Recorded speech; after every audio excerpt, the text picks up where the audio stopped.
Bonjour. Alors, merci. Je vais mettre les pieds dans le plat. Il y a un gros éléphant dans la pièce quand même, qui est que la situation du monde, elle est très très flippante. Je ne vais pas rentrer dans les détails. Je suppose que si vous êtes là aujourd'hui, c'est que vous en êtes conscient et que vous cherchez comment agir. Et alors bon, j'imagine que vous avez déjà adhéré à Impact France, à Bicorp, que vous êtes chez une banque éthique, que vous donnez de l'argent à des associations, à des médias indépendants. Et alors moi, ce que je suis venue vous dire aujourd'hui, c'est que vous êtes un orchestre. Chacune de vous joue d'un instrument. Chacune a sa partition ou cherche sa partition. Et ce que je suis venue vous dire aujourd'hui, c'est que quand on joue ensemble, eh bien, on peut tout jouer. Et pour vous illustrer qu'ensemble, on peut tout faire, eh bien, je vais vous partager quelques situations que j'ai vécues et les apprentissages que j'en ai tirés. Alors, donc moi, je m'appelle Magali Payen. Ma partition à moi, c'est d'accompagner la transformation du monde via les imaginaires et l'activisme. J'essaye de répondre à cet appel des scientifiques qui nous disent qu'il est urgent de transformer nos modes de vie en profondeur. Mes instruments, ce sont donc Imagine 2050 et On est prêt, deux structures que j'ai créées en 2018. Imagine 2050 pour accompagner les leaders culturels et économiques à prendre en compte les grands enjeux de société et à transformer leurs récits. Et On est prêt, qui est un mouvement de mobilisation citoyenne qui a vocation à mobiliser massivement pour un monde plus respectueux du vivant et de la justice sociale. Et alors, je vais vous partager 3 morceaux de musique, 3 situations qui sont la toute première campagne d'On est prêt, en 2018, qui a eu pour point d'orgue l'affaire du siècle. Ensuite, la séquence qui a suivi, des Gilets jaunes et de la Convention citoyenne pour le climat. Et puis, un moment plus récent qui est celui des législatives. Alors, premier morceau de musique. La première campagne On est prêt en 2018. On est prêt à agir pour le climat, qui a rassemblé à l'époque plus de 130 influenceurs qui ont participé à une grande campagne de mobilisation pendant 1 mois, où l'idée était de relever chaque jour un défi d'action pour le climat et de tenir un défi pendant tout le mois. Par exemple, j'arrête la viande, j'arrête de consommer, je deviens 0 déchet.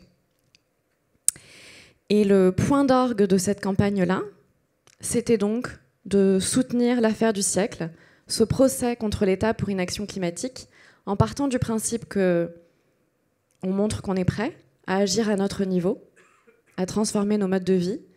C'est nécessaire, mais ça n'est pas suffisant. Donc on se tourne également vers l'État pour qu'il prenne ses responsabilités.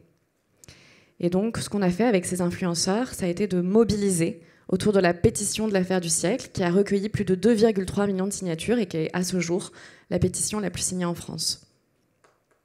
Merci. L'État a été condamné 2 fois. Et c'est pas fini. Le procès continue. Et donc, dans cette première séquence, les apprentissages que j'ai retenus et qui ont fait le succès de cette séquence, ça a été tout d'abord en fait de co-construire avec les influenceurs au départ. Et ça a permis d'engager un petit noyau de très motivés. Ensuite, on est allé chercher un 2e cercle. Et au bout d'un moment, il y a eu un effet bascule qui a permis d'aller récupérer des influenceurs qu'on n'aurait jamais eus si on était allé les voir au tout début, et qui a permis de créer un FOMO, un fear of missing out. Ce qui est qu'on est passé de 15 influenceurs à 130, qu'il y a des sportifs de haut niveau qui ont rejoint l'aventure en cours de route. Il y a des musiciens qui ont rejoint l'aventure. Et ça a énormément fait parler dans les médias. Le deuxième apprentissage, c'est celui que... c'est la puissance du nombre. C'est-à-dire qu'à partir du moment où on sort du bois, où on s'exprime, eh bien, ça permet de se compter et de se donner du courage les uns les autres. Ce qui permet aussi de se donner du courage, en fait, c'est le côté inédit de la coalition, c'est-à-dire de créer une coalition entre des partenaires qui n'ont jamais travaillé ensemble, et le fait d'œuvrer de front pour la première fois, eh bien ça a donné énormément d'espoir à la population. Un autre apprentissage, c'est celui de la transversalité. Sur la première campagne, on a travaillé avec des scientifiques qui sont venus alimenter les contenus. Et ça a notamment permis aux influenceurs de se sentir plus légitimes dans ce qu'ils racontaient. Si je vous parle de la légitimité, c'est que ça, c'est un blocage psychologique très récurrent, qui est que la plupart du temps, sur ces sujets d'écologie, les gens ne se sentent pas légitimes pour en parler ou ont l'impression d'avoir trop de paradoxes. Bien ça, c'est très important à aborder dès le départ, et je pense que ça vous concerne aussi.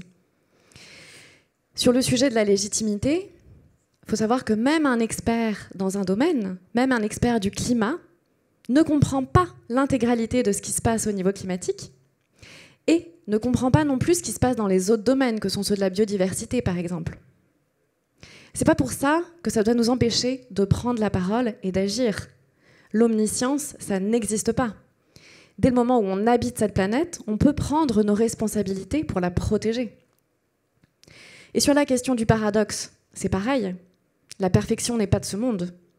Personne n'est parfait. Et si on attend d'être parfait, encore une fois, pour agir et prendre la parole, on ne le fera jamais. Deuxième exemple. Suite à cette première séquence, la réponse du gouvernement, ça a été de dire on fait déjà ce qu'on peut et quand on agit, il y a deux Frances qui s'opposent, celle des Gilets jaunes et des écolos. Donc la réponse, à ce moment-là, notre réponse avec Cyril Dion, Mathilde Imer, Priscilla Ludowski, qui faisait partie des Gilets jaunes, ça a été de dire c'est pas si vrai en fait. Ce qui est en train de se passer, c'est un problème de justice sociale. Et à partir du moment où on propose des mesures justes et démocratiques, eh bien là, ça peut générer de l'adhésion. Et donc on a opéré un mouvement de convergence avec une partie des écolos et des Gilets jaunes qui a abouti au mois de mars 2019 et qui a notamment permis à Cyril Dion, Mathilde Imer, Priscilla, de négocier la Convention citoyenne pour le climat. Convention citoyenne pour le climat, 150 citoyens tirés au sort, avec pour objectif de répondre à cette question: comment réduire d'au moins 40% les gaz à effet de serre d'ici 2040 dans un esprit de justice sociale? Et alors là, les apprentissages de cette séquence, bien c'est que oui, l'intelligence collective, ça fonctionne. Ça fonctionne quand des citoyens tirés au sort travaillent ensemble, interviewent des chefs d'entreprise, des experts de multiples disciplines et co-construisent ensemble un corpus de propositions. C'est ce qu'on appelle la démocratie délibérative. Et dans ce processus, il y a même des climato-sceptiques qui ont complètement changé d'avis. Troisième et dernier exemple, celui des législatives. Vous avez vu que la société civile a été très dynamique. Sans elle, on ne sait pas si on aurait réussi à bloquer l'arrivée du RN au pouvoir. Et je vois qu'il me reste 1 minute 50, donc je vais raccourcir, mais les apprentissages de cette séquence-là, c'est que comme vous vous en doutez, on n'avait pas eu le temps de se préparer. Et en fait, il y a eu une énergie débordante. Une énergie débordante, non orchestrée. Et ça a été notamment un des ingrédients du succès, c'est qu'il fallait laisser s'exprimer cette énergie qui, somme toute, allait dans le même sens. Et si la société civile a pu s'organiser de cette manière-là, c'est aussi parce que, dans le passé, elle avait déjà travaillé ensemble. Il y a beaucoup d'organisations qui se connaissaient déjà.